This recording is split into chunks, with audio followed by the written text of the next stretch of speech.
La modulación de esta gran huella del edificio son 865 losas. Justo nos encontramos en esta parte y estamos edificando. A la fecha llevamos 43 losas que en promedio miden 20 por 20 metros. En este corte se aprecian estas columnas que son las barras que podemos ver con esas cintas rojas y amarillas. Son donde se van a sustentar las columnas. Tenemos un vano en esta sección de 4 metros, el cual nos estará dando el nivel de terreno del primer piso de nuestra terminal. Si quitamos 1 tonelada, tenemos que volver a construir 1 tonelada sobre esa misma superficie. Esta es una obra faraónica, estimada en una primera etapa en 200.000 millones de pesos.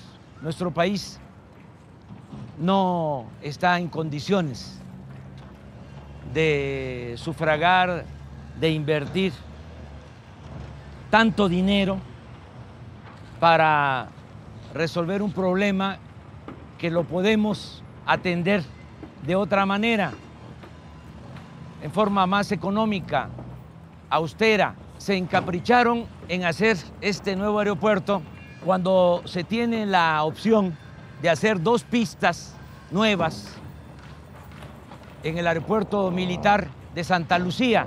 A diferencia de este terreno en Santa Lucía, hay tierra firme. Aquí se está rellenando el lago de Texcoco. La elección del 18 va a ser más que una elección de presidente de la República. Es un referéndum, un plebiscito, una consulta. Se le va a preguntar a los mexicanos, no va a venir en la boleta escrito, pero va a decir, ¿quieres más de lo mismo o quieres un cambio? Entonces, si la gente vota por un cambio, al día siguiente del triunfo, estoy tocando las puertas de Peña para decirle, este asunto vamos a arreglarlo. En mi agenda de los temas a tratar, este es un tema, porque es muchísimo el dinero. O sea, aunque parte sea inversión privada, lo que se va a destinar de inversión pública es muchísimo. No tenemos posibilidad y hay otras demandas, ingeniero. Decía un poeta, Díaz Mirón, nadie puede aspirar a lo superfluo mientras existan quienes no tienen lo necesario. Usted es un servidor público, pero detrás de esta obra o alrededor de esta obra están los contratos. Y no todas las empresas contratistas son de ingenieros o de gente dedicada a la construcción. Ya ahora son contratistas hasta periodistas. O sea, que de cuando acá los periodistas en este país tienen capacidad técnica para construir una pista de un aeropuerto. Pues todo es influyentismo, corrupción. Y eso no se puede tolerar. No nos los van a perdonar nuestros hijos ni nuestros nietos, ingeniero. Hasta luego, muchas gracias. Muchas gracias. Gracias.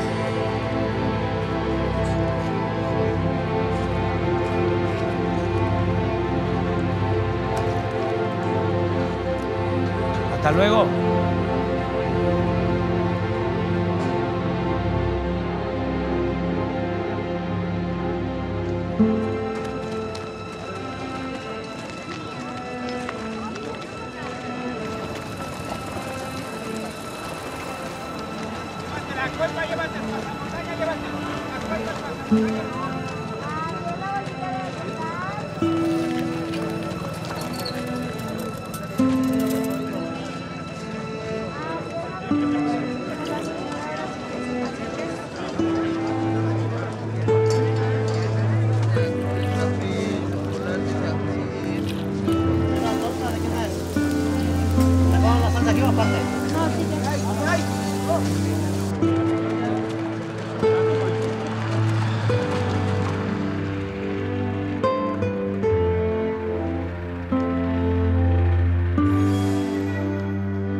terminó de Potajeus. ¿Cómo está la moral? ¿Quiénes somos?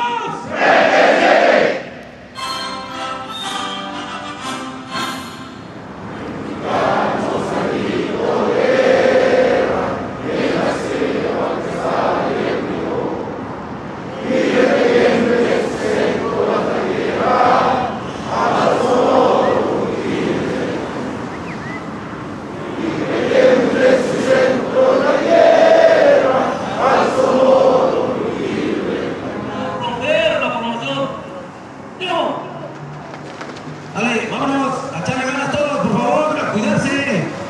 Con todo su entusiasmo sales de trabajo.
Coronel Vargas, el banco de préstamo principal contra la pista central, conforme al programa, lo alcanza a rellenar. Sí, mi jefe, sin problema. Otro tema que me preocupa es Frente 29, Coronel Roldán, ¿cómo va la situación del armado del hangar? Fíjate lo que es la estructura, ya llevamos aproximadamente lo que es un 30%. El Cuerpo de Ingenieros, creado desde 1827, es heredero. Tenemos en nuestro DNA todo ese bagaje de los ingenieros militares que nacieron con el México independiente. ha participado en todos los conflictos. Participamos en el conflicto con los Estados Unidos en el año de 1847. Participamos con la intervención francesa en los 1867. Participamos en la Revolución Mexicana. Hemos participado en un gran sinnúmero de operaciones militares con bajas y con operaciones militares a veces no victoriosas. Esta es la nueva lucha que nos tocó realizar a los ingenieros militares. No es el campo de batalla tradicional, estamos en el campo tecnológico, en el campo de la creación de la infraestructura nacional. Hay que exigirle mayor avance aquí a la construcción del Mexibus, ¿eh? Pásame el plano del centro comercial.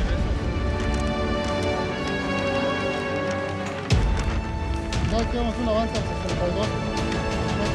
El papel de las Fuerzas Armadas y del Cuerpo de Ingenieros es convertirnos en la herramienta fundamental que transforme una decisión de Estado en un proyecto que sea rentable, social, financiera y ambientalmente, y que se construya bajo un marco de seguridad operacional dentro del presupuesto y dentro del tiempo. Esa es la misión que tiene el Cuerpo de Ingenieros del Ejército. Adelante, Lucho. Por el Frente 43, Centro de Telecomunicaciones, cuento con un avance físico real del 99.80%. Soy el teniente ingeniero constructor Cristóbal Reyes López, ayudante de obra del Frente 40. Soy el mayor ingeniero constructor Osvaldo Osorio Peñaflor, ingeniero residente de obra del Frente 24, Miguel. A la fecha contamos con un efectivo de 541 trabajadores. Con un efectivo de 2 militares y 191 civiles, de los cuales 44 son mujeres. Hoy empezamos a colar esto dentro de una hora y asimismo en la tarde empezamos a recubrir con lámina. Perfecto, muy bien. Sale, Cristóbal, sígale, muy bien. Nos vemos en la noche. Qué júbilo y qué más alto honor que poder participar en este gran proyecto. ¿Qué avance tenemos, Omar? Tenemos un avance del 98%, Miguel. Falta que nos lleguen los equipos, que es el arco detector y las bandas para los equipajes, para revisar los equipajes. Esta es una esclusa que divide el lado aire, estéril por decir algo, de las aeronaves con el lado tierra, donde está el resto de las actividades de soporte del aeropuerto. La óptica después de una megahora de este tamaño cambia. Hay un general Vallejo antes y uno después. Así como cada uno de mis hombres, de mis ingenieros, hay un antes y un después. Todos estamos creciendo con el proyecto y eso es una inmensa alegría porque habremos dejado, al finalizar esto, más de 140,000 trabajadores que pasaron por aquí, mejor calificados y con más experiencia. Mejores ingenieros, mejores arquitectos, mejores contadores, mejores topógrafos y sobre todo un cuerpo de ingenieros más capacitado y más profesional para seguir participando en la misión que tiene la Secretaría de Defensa Nacional de realizar obras sociales que tienen al progreso del país.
¿Qué se siente?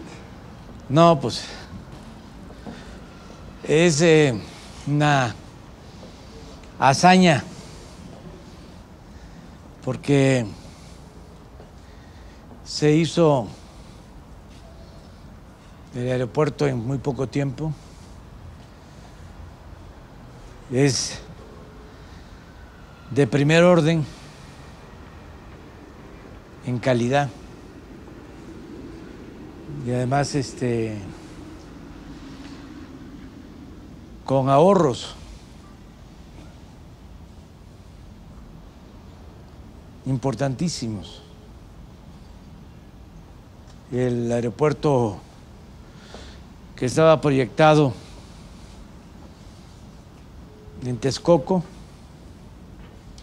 estimaban 300,000 millones. Estimado.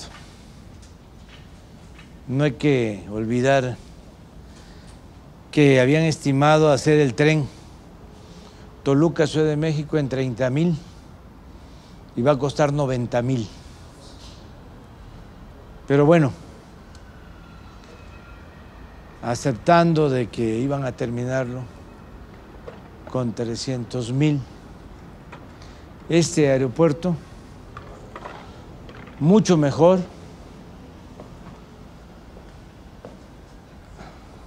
construido en 2 años y medio, 75,000 millones. 225,000 millones de ahorro. Se puede agregar lo que se pagó a las empresas constructoras por no realizarse esa obra. Tenemos un estimado de 80, de 100,000 millones. De todas formas, estamos hablando de un ahorro de 125, 130,000 millones de pesos. Con el ahorro que se obtuvo aquí, estamos financiando casi el 70% del Tren Maya, de 1,500 kilómetros de vía férrea. Eso es lo que significa este aeropuerto. Y el tiempo, aquel aeropuerto, ese proyecto fallido, estaba pensado para que se inaugurara en el 2025. Además, iba a significar el cierre de la base aérea de Santa Lucía, aquí donde estamos, y el cierre del actual aeropuerto de la Ciudad de México, porque alegaban de que no podían operar al mismo tiempo 3 aeropuertos porque se producía interferencia aérea en el espacio. Todo se resume a que querían hacer negocio con los terrenos del actual aeropuerto. El aeropuerto Benito Juárez tiene 700 hectáreas y era un negocio inmobiliario. Iban a construir una avenida central desde el aeropuerto Benito Juárez hasta el nuevo aeropuerto de Texcoco, y de lado y lado a fraccionar. Y lo mismo pensaban hacer con este terreno de la base aérea de Santa Lucía. Entonces todo eso es lo que se canceló, todo ese gran negocio, ese atraco, y por eso les produjo mucho coraje, pero nosotros tenemos que cuidar el interés público, el interés de la nación. Por eso somos servidores públicos. Afortunadamente, y eso fue clave, se recurrió a los ingenieros militares. Teníamos un tesoro, pienso yo, en la Secretaría de la Defensa, una gran institución que, independientemente de su profesionalismo, su vocación de servicio, la lealtad a las instituciones, a nuestro pueblo, su labor de defensa al territorio nacional, su auxilio a la población en casos de desastre. Tienen mucho profesionalismo también en el sector médico y en la ingeniería.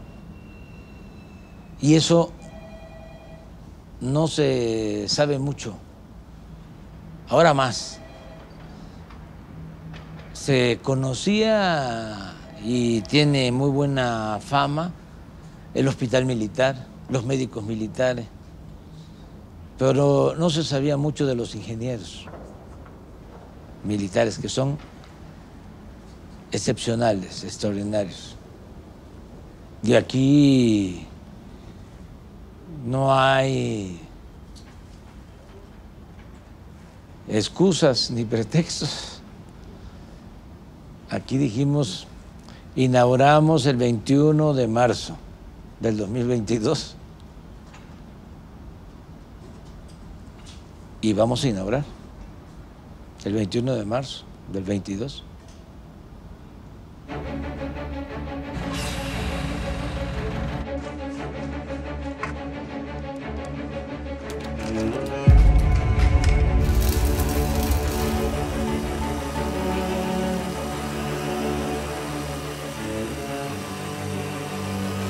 El venir del pueblo, el saber de qué sufre el pueblo, qué atraviesa el pueblo, son las necesidades del pueblo, eso hace a nuestra institución tener pues ese apego y ser diferentes. No es un ejército normal, es un ejército con misiones muy apegadas a lo social, con misiones muy de apoyo a todos los mexicanos, con misiones que van precisamente a solventar los problemas que tiene nuestro país.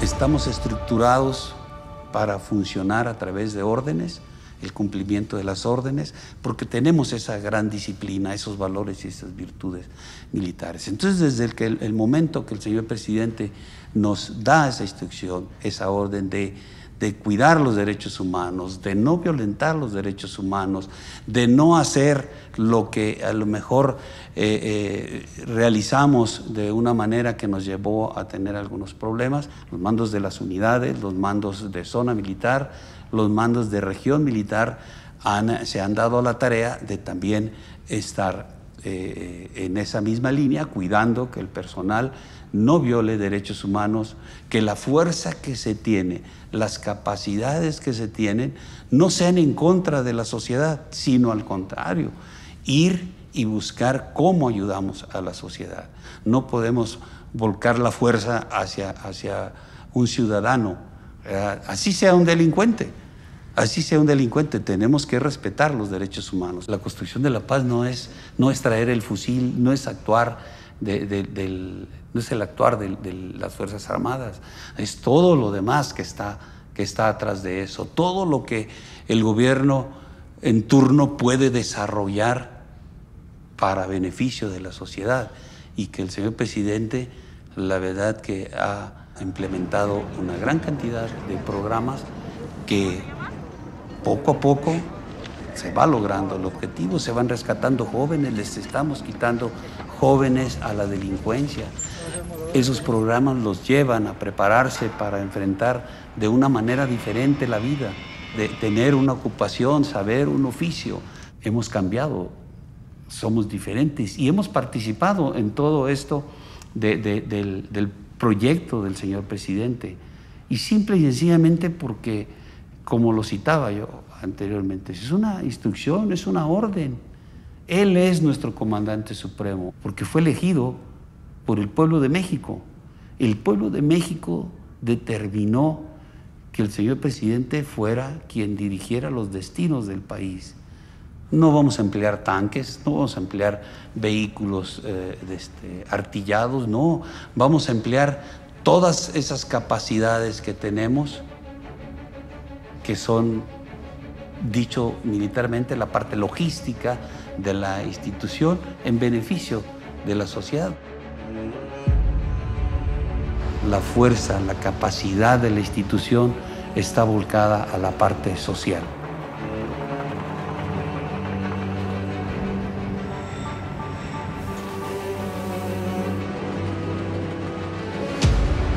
Cuando una institución militar desarrolla este tipo de cosas, pues es coadyuvar a la paz, es dejar de hacer quizá una parte y volcarla hacia otra. Y también es parte de la transformación, porque a pesar de que nosotros estamos como militares en ese proyecto, podría decirse que la transformación es darnos cuenta que como mexicanos, como ejército mexicano, como mexicanos, como ciudadanos, como país, podemos hacer grandes obras, dar a la sociedad un ejemplo de que somos diferentes, de que podemos hacer las cosas, de que sin corrupción, sin estar inmersos en aquellas cosas negativas que se llegaron a presentar, podemos hacer las cosas.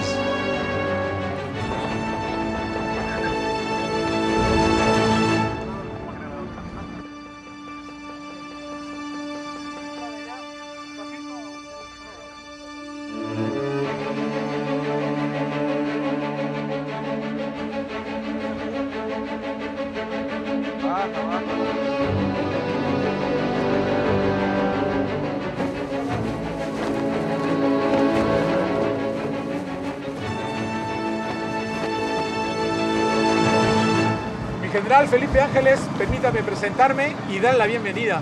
Soy el general Gustavo Vallejo, ingeniero residente general de los trabajos de construcción de este aeropuerto internacional que lleva su nombre. Es un honor recibirlo y que sea usted quien por mandato presidencial le da identidad a este megaproyecto. Ángeles era algo excepcional. Villa decía que era el único que le permitía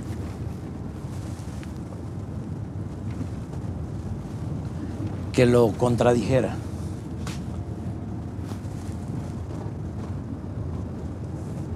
Y hay una frase que yo usé cuando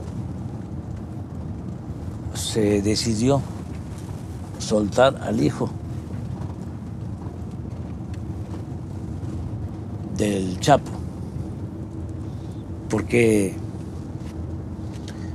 calculamos que iba a haber una matanza, iban a perder la vida más de 200 personas en Culiacán. De Guzmán Loera, el hijo.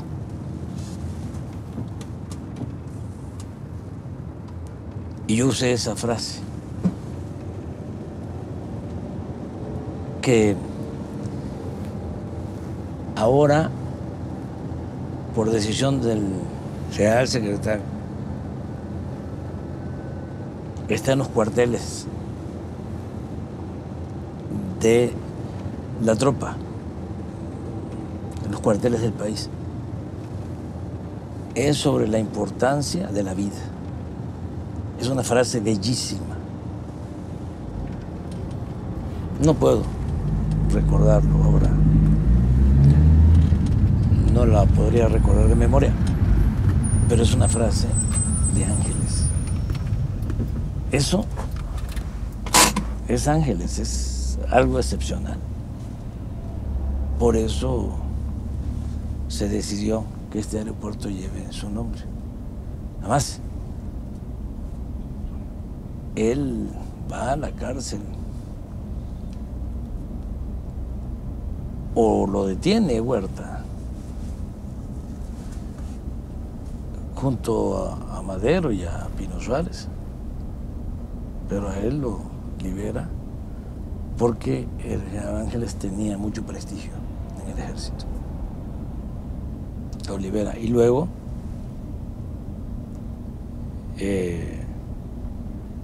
Ángeles se incorpora con Villa. Antes había estado en Morelos, lo mandan a combatir a los zapatistas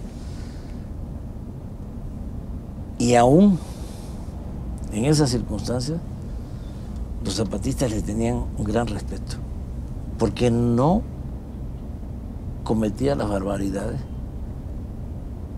que hicieron otros militares, Huerta incluido, de que arrasaban los pueblos, quemaban los pueblos y mataban a mansalva a la gente. Eso no era el general Ángeles. Y ahora el ejército mexicano está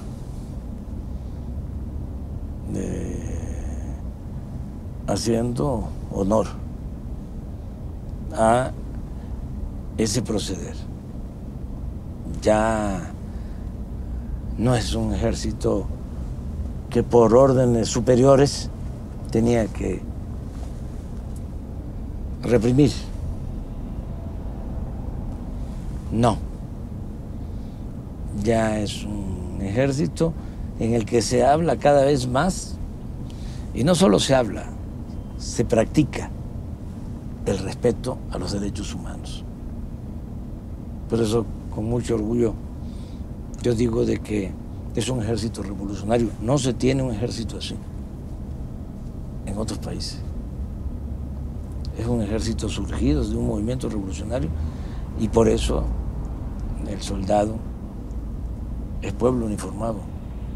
Son hijos de campesinos, de obreros, hasta los generales, hijos de mecánicos, de maestros, de militares. Y ahora están demostrando su lealtad a México, al pueblo, que es lo más importante, no la lealtad a los hombres. A mí me respetan y me han demostrado lealtad, pero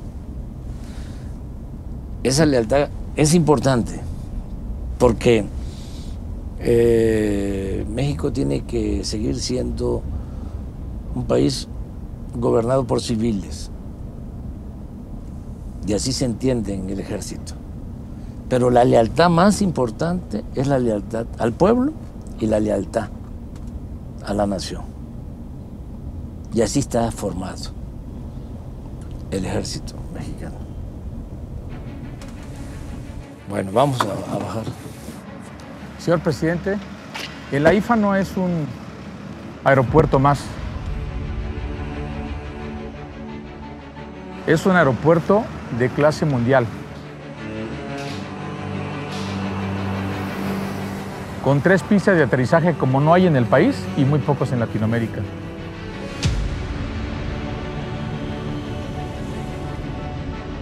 Construido bajo lineamientos de un aeropuerto de clase mundial con las mejores prácticas profesionales. Pero además es un complejo aeroportuario integral. No solamente va a atender pasajeros y carga, tiene todos los modelos de negocios que tiene un aeropuerto de primer orden, como son terminales de carga doméstica internacional, bases de mantenimiento universal de aeronaves, aviación ejecutiva, terminales de aviación de helicópteros, auditorios, centros de convenciones, centros de capacitación. Pero adicionalmente, el esfuerzo fue más allá. Fue haber reubicado la base aérea militar más grande del país y también la más antigua, que se construyó durante 70 años, a partir de 1954, en un solo año y medio, al sur de la posición para permitir la construcción de este complejo aeroportuario. Se trata de una auténtica ciudad militar, donde además de reubicar la base aérea militar, se construyeron los principales centros logísticos del ejército mexicano, incluidos unidades habitacionales, complejos comerciales, hospitales, centros educativos.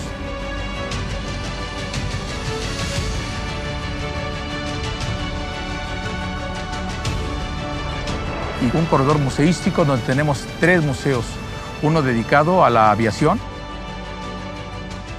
otro dedicado al rescate paleontológico, al mamut,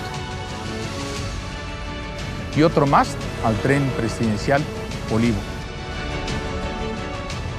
Adicionalmente, se construyó infraestructura de conexión con las principales vialidades del oriente de la ciudad,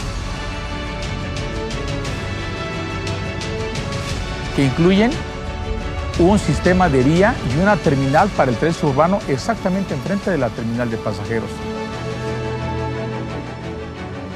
Conexiones a 3 autopistas. Todo ello, señor presidente, se construyó en el tiempo autorizado, sin ejercer un quinto más, sin escalatoria de precios, apegándonos al presupuesto y al tiempo autorizado. Si se pudo hacer esto, fue en buena medida por los ingenieros militares. Vamos a darles un saludo para agradecerles.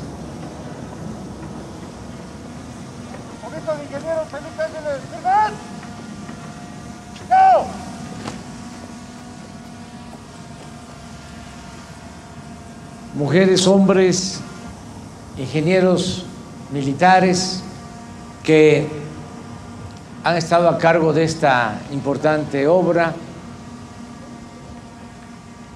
les reconocemos su trabajo, su perseverancia, su profesionalismo, su honestidad y su amor por México, porque esta es una obra en beneficio del pueblo de México.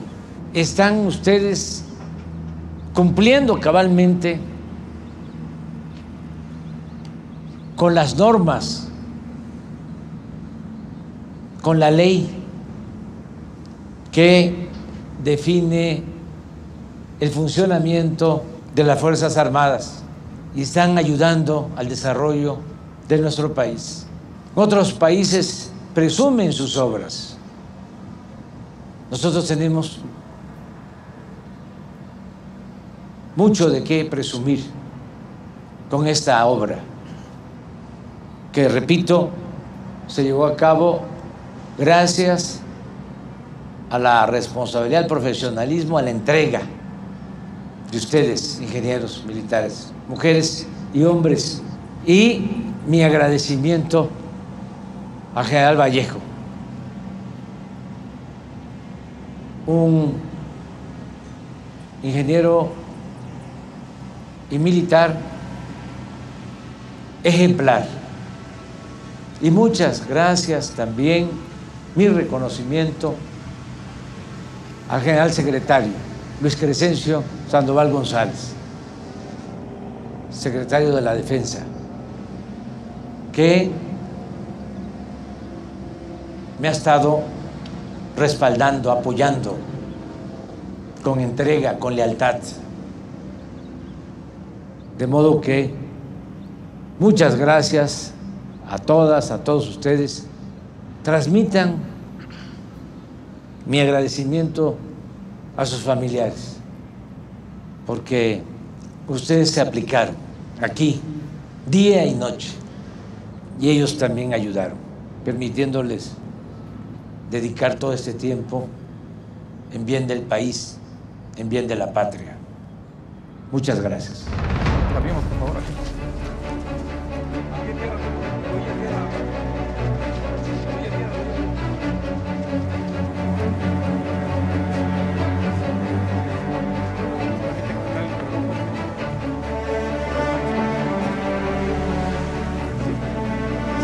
Sí. Para que se noten el cubrebocas, por favor. Cuidado al frente.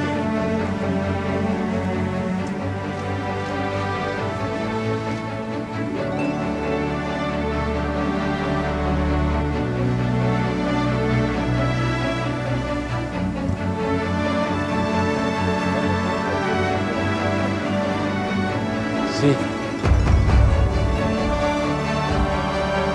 Cuidado ahí.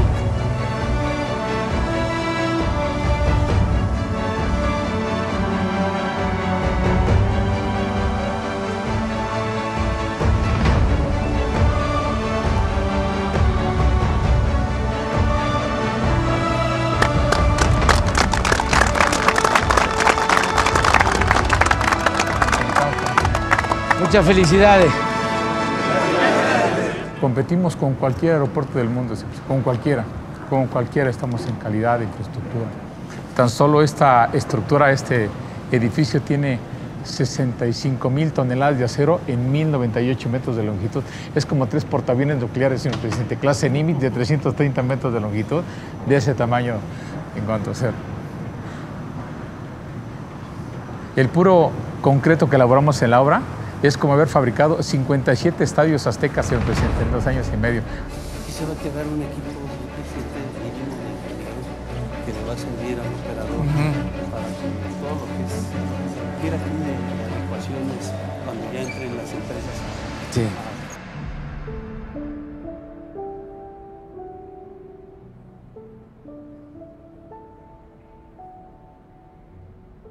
Yo tenía en la cabeza lo de la base aérea de Santa Lucía. No decía nada, pero sabía que era un aeropuerto que se había construido con muy buena calidad, que estaba funcionando, que había superficie suficiente. Calculaba yo que eran 3, 4 veces más la superficie de la base aérea de Santa Lucía que lo que tiene el actual aeropuerto de la Ciudad de México. Y era como una tercera opción. Además, se evitaba la especulación, se utilizaba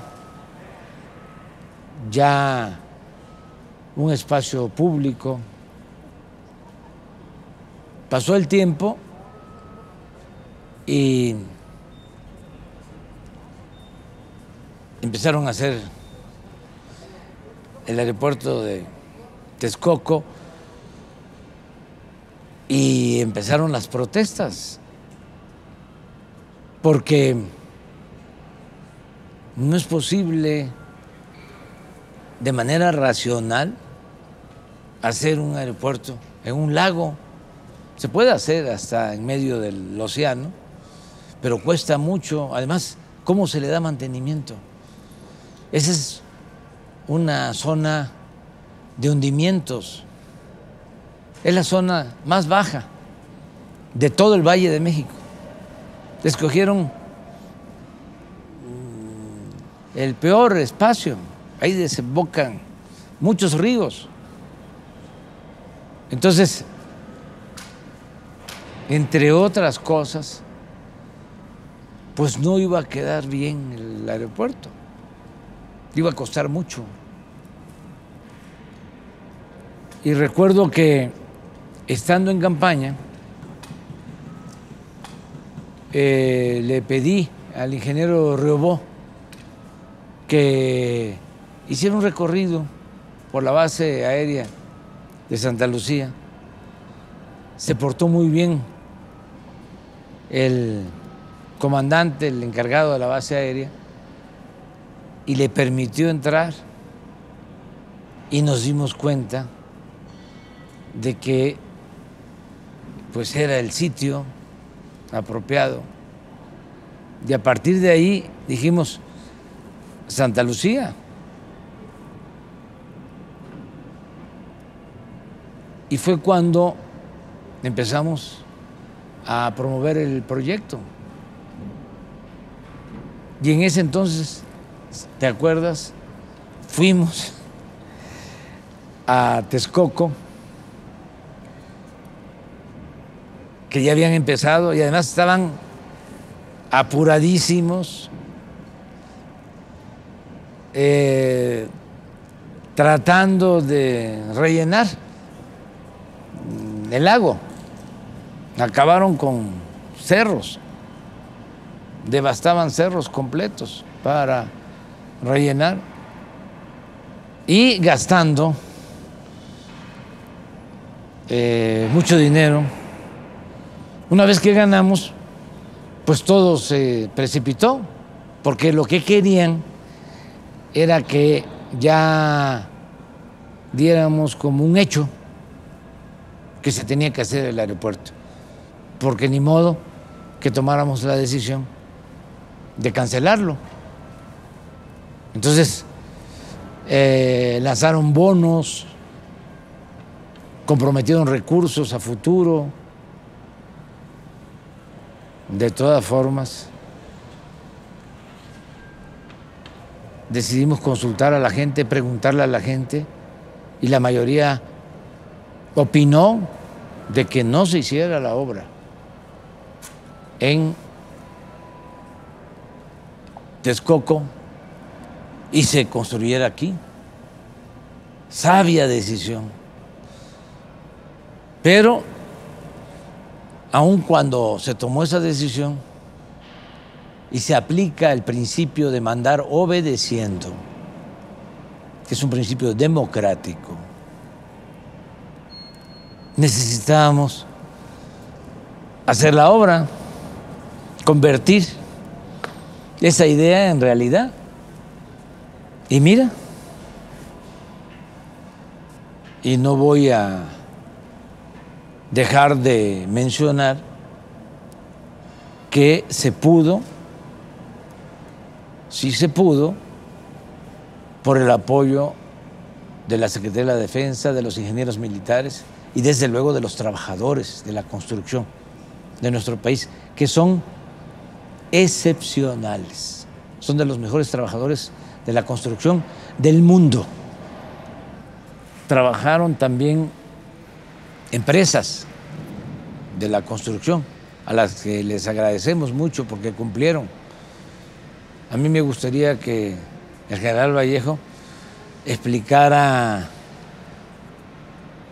cuáles son los criterios o cuáles fueron los criterios de contratación de empresas, qué se les exigía o qué se les pedía, porque no se imponía nada, todo era el convencimiento, persuadirlos. Pero ¿qué le decía a los empresarios? En las negociaciones con las grandes empresas mexicanas, las grandes empresas productoras de piso, de cable, de cristal, de aluminio, de pintura, negociamos directamente el Cuerpo de Ingenieros del Ejército con los dueños, propietarios, hijos o directores generales de estas grandes empresas para buscar las mejores condiciones para el Estado en una relación ganar-ganar. Le comentamos a la empresa que tiene la oportunidad de sumarse como un aliado estratégico a este proyecto, que será un proyecto exitoso. Formar parte de este proyecto del Gobierno de México, pero adicionalmente que nos dé un excelente precio. En las negociaciones nosotros buscamos siempre calidad y costo, las mejores condiciones al Estado. Negociábamos directamente con ellos, señor presidente, tú a tú con las grandes empresas, buscando los mejores precios. Les ofrecíamos, primero, liquidez. Segundo, anticipos que nos permite la ley, tiempos de entrega rápidos, a costa de que ellos nos dieran el mejor precio. Y una vez cerradas las negociaciones, venía otra segunda parte de la negociación, ya cuando estábamos, gracias, así quedamos. Perdón, señor empresario, nos falta algo más. ¿Cuánto importa, cuánto vale su amor por México? Y los empresarios, oiga, eso, con sus directores generales, eso, a ver, general, explícanos eso. Aquí se formó usted, aquí vivieron sus padres, aquí van a venir sus hijos y sus nietos. ¿Cuánto vale ese amor que le tiene usted al país que lo pueda reflejar en esta transacción? Vaya, general, no le entendemos. A ver, explíquenos. Yo calculo que un 3% en adelante todavía puede representar ese amor por el país. Y bueno, ya cerrado con su equipo de trabajo, pues ni modo que no amen a México. Y logramos nada más por ese 3% en cada negociación, cientos de millones de pesos de economía que se reinyectó precisamente a dotar de mejor tecnología el aeropuerto. También debo de mencionarle que todas las empresas, aún extranjeras, nos dieron ese porcentaje de descuento.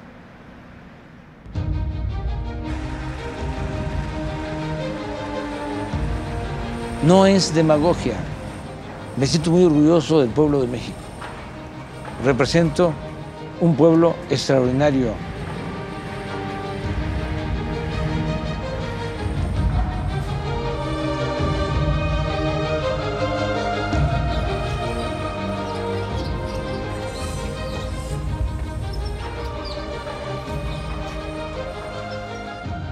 Es en esencia el criterio de modernidad, solo que forjado desde abajo y para todos. No es la modernidad para las élites, la modernidad en abstracto, sin la gente. Es, repito, que el país se modernice, pero incluyendo a todos. Es trabajo, es empleo para los mexicanos. Y las utilidades, pues son también para el pueblo de México, porque este aeropuerto va a estar manejado por una empresa de la Secretaría de la Defensa para proteger estos bienes de la nación, porque todo esto se está haciendo con presupuesto público, dinero del pueblo, sin deuda. Muy buenas tardes. Muchas gracias por lo que están haciendo, porque sin ustedes no se podría. Decía el presidente Juárez, con el pueblo todo, sin el pueblo nada. Y es el trabajo de ustedes, que lo apreciamos mucho, porque se piensa nada más en el dinero, en el presupuesto, en la tecnología, pero no en los trabajadores, que sin ustedes no haríamos nada, en México y en el mundo. Y nosotros tenemos la fortuna, la suerte, la bendición de contar con un pueblo muy trabajador. Es una tradición que viene de lejos.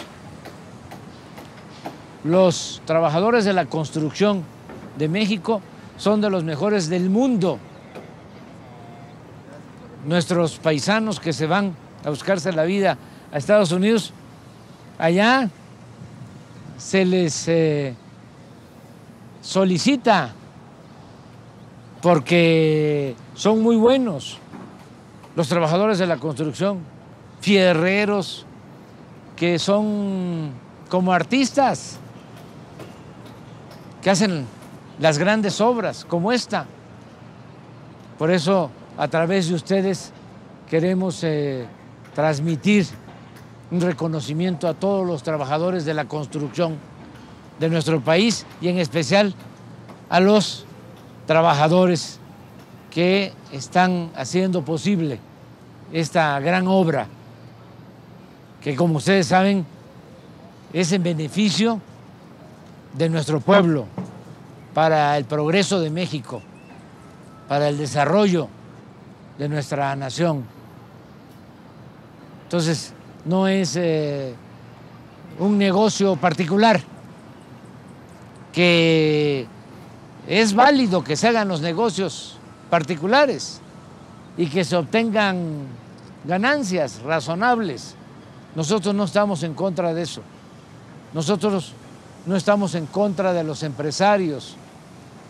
Nosotros estamos en contra de la riqueza malavida. Estamos en contra de la corrupción. Pero en este caso, además, es una obra pública, porque los beneficios son para el pueblo, son para México. Lo que se tenga de ingresos es para el presupuesto, y el presupuesto es público, es dinero del pueblo, es para la educación, es para la salud, es para que haya pensiones, que haya becas para estudiantes de familias de escasos recursos económicos. Entonces, muchas gracias, porque ustedes están contribuyendo, ayudando, apoyando al progreso con justicia de nuestro país. Los ingenieros militares ayudan mucho porque dirigen y además son profesionales. Pero ustedes son la fuerza de trabajo básica, fundamental. Son el alma en cualquier obra como esta. Entonces, un abrazo de todo corazón y transmitan a otros compañeros que están laborando esta felicitación, este reconocimiento, y también a sus familias. Muchas gracias. Véngase a tomar una foto. ¿Dónde está el general?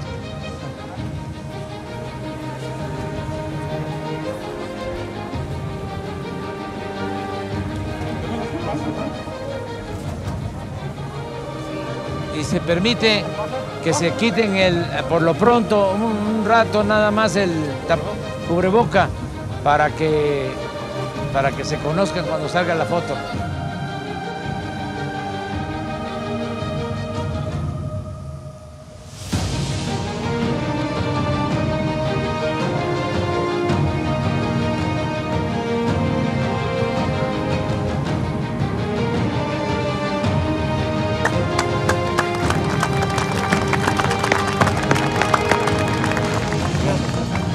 Nos estamos viendo. Entonces somos un pueblo con mucha grandeza cultural y por eso podemos enfrentar adversidades y salir adelante. Y de ahí nuestra fe en el porvenir. Siempre hablo de nosotros. Es un nosotros. Todos y todas.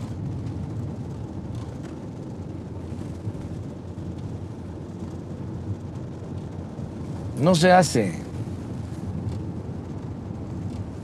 una transformación solo con dirección, buena fe, recursos económicos, naturales. El motor del cambio es el pueblo.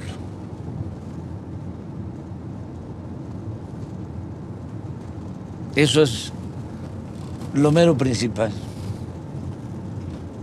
Porque son los trabajadores.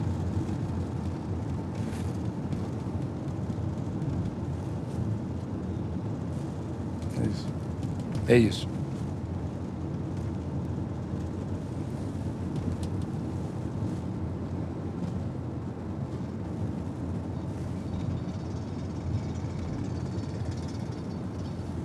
Mira la hora que es.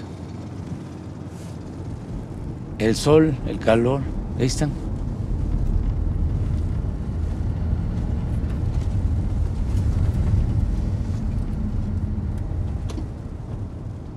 El ejército mexicano no forma parte de la oligarquía, no es como otros ejércitos.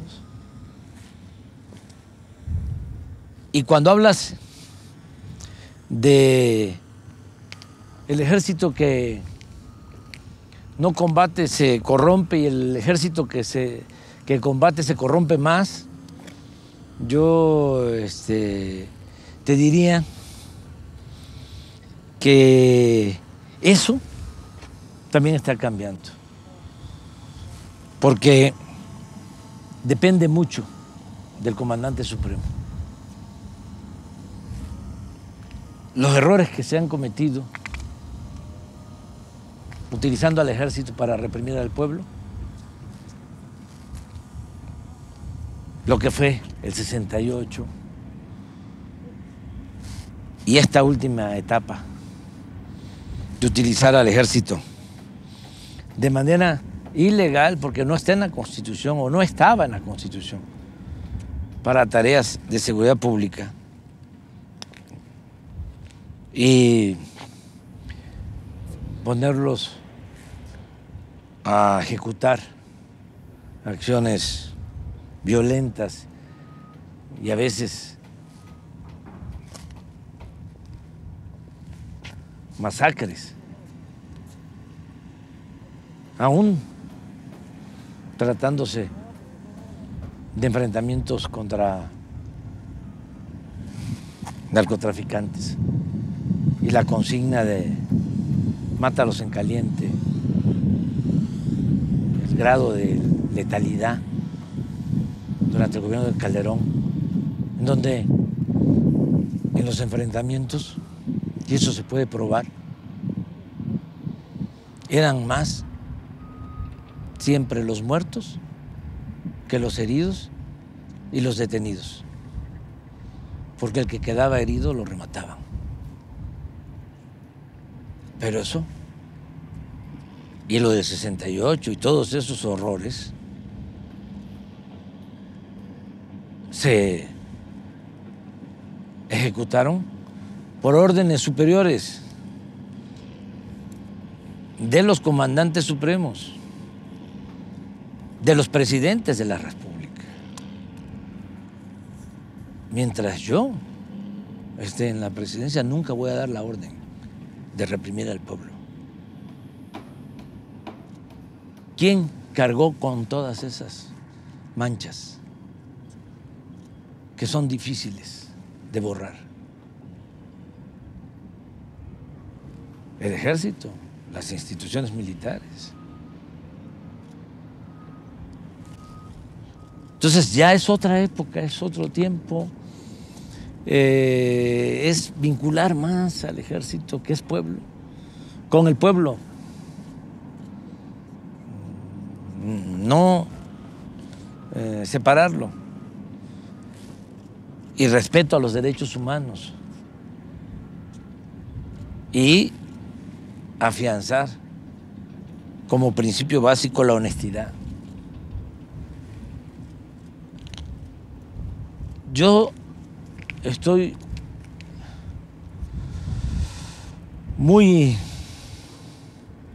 satisfecho y agradecido con el respaldo de las Fuerzas Armadas. Imagínate cómo hubiésemos podido hacer esto.